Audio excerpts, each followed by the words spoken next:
Zygote is a short film released in the year 2017 starring Jose Pablo Cantillo as Quinn and legendary Dakota Fanning as Barclay. This thriller takes place somewhere in a far north mining facility right in the Arctic Circle, and the story circulates Quinn, Barclay, and a giant creature. The movie opens in a messy mining facility comprising 100 workers of all cadres, out of which only 2 survive, Quinn and Barclay. They are struggling to get out of this hill-like mining facility while playing hide-and-seek with the Big Show. Both are starving as they are short on food. In the opening scene, Quinn is eating. He is a Class 1 security officer and a senior to Barclay. Barclay is providing food and stuff to a senior. We can witness Quinn's kindliness when he orders Barclay to eat and stay hydrated. It was proof that Quinn was different from the rest of the superior officers, or maybe the circumstances made him so, but he believed that the Canary class or synthetics were not less than them. Quinn proposes a strategy to escape the mining facility as he knows that the monster will find them now or then. The whole place was breaking down, and he knew that soon the system which keeps his facility warm will be gone as well, and they will die of cold. They made a plan to go to the heavy armored sector, which had a kitchen filled with eatables and other supplies. They planned to wait there until someone came and saved them. Unfortunately, that giant friend of ours made this escape plan no less than a death route. It was a long way, and a huge 8-foot-tall monster with 392 limbs and approximately 98 pairs of eyes was waiting for them anxiously. Almost 20 years before this grim day in the movie, an asteroid struck the Earth in the Northwest Territories.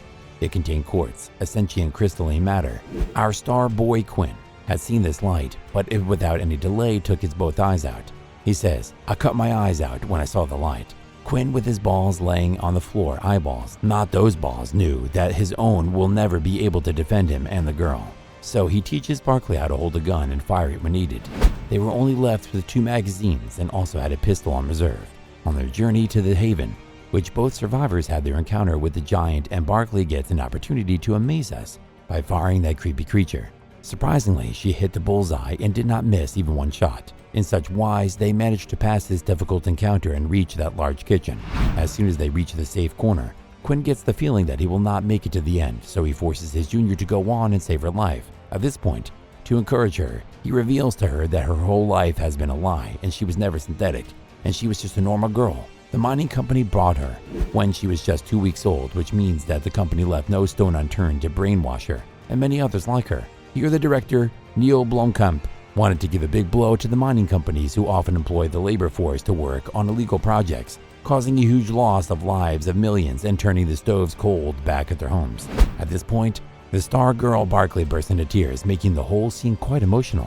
"Give that girl a tissue, please." Quinn in this scene knows that something is going to happen to him as the light was playing with his mind, so he wants her to go, and the monster in this scene can be seen approaching them as well. Quinn knows that the girl cannot make it out as synthetics were not allowed to pass that huge metal door. So Quinn at this moment shows an act of bravery and cuts his finger and gives it to the girl so that she may escape by using Quinn's fingerprints.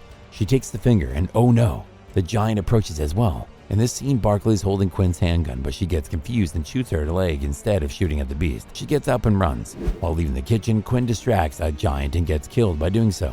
The giant assimilates him and absorbs his knowledge, so the giant gets to know about the escape plan of that young girl. The giant follows her. From here onwards, that giant and Barclay play hide and seek. Finally, Barclay reaches that huge gate and tries with Quinn's finger, but to no avail. The giant starts approaching her, and Barclay points the handgun at Zygote, takes aim, and shoots that creature. This time again, she hits the bullseye. The Zygote falls and gets unconscious. Barclay approaches the giant and takes a hammer and chops the beast one bunch of hands. She takes this whole bunch and tries with each finger, one after the other. As soon as she manages to open that big vault, the Zygote gets up and starts moving forward towards her, but the vault closes. Barclay is taking deep breaths, celebrating her freedom in a unique style, and still in shock as she is unable to digest the reality that she is a real human and not a synthetic.